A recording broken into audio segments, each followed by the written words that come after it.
Farhan. After a split in Vancouver, the Oilers now hold home ice advantage as the series shifts to Edmonton. What adjustments could we see from the Canucks in Game 3?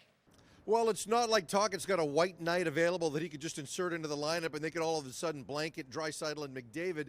But you could see some potential lineup changes. You mentioned he wasn't overly thrilled with Nils Höglander's play. This is a guy that had 24 goals during the regular season, all at 5-on-5, and he's kind of disappeared in these playoffs. Maybe he comes out, and they've got some other potential options that could come in, players that have recently been called up from Abbotsford, or Nils Aman, who's been in the lineup.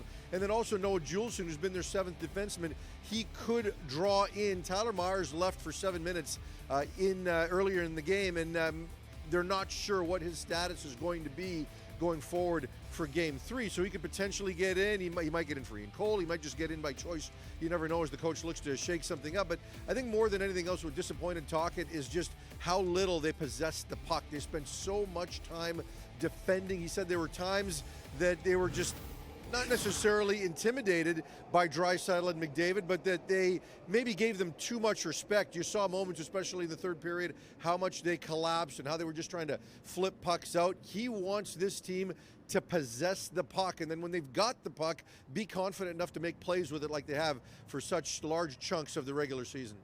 Quinn Hughes has had a tough time generating offense of late. Just 2 points in his last 5 games, dating back to Game 4 of the first round. How do they get him going?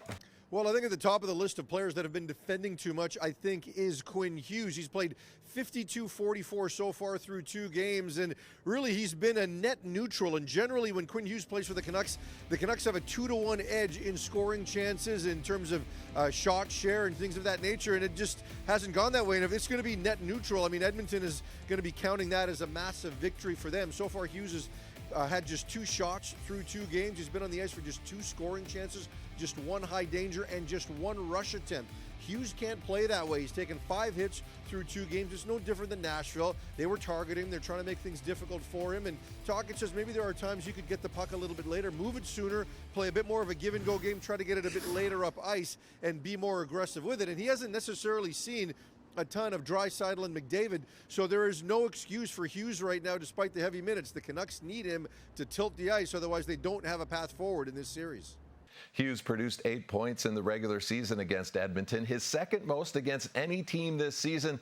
It'll be interesting to see if he can make a bigger impact in Game 3. Thanks, Farhan.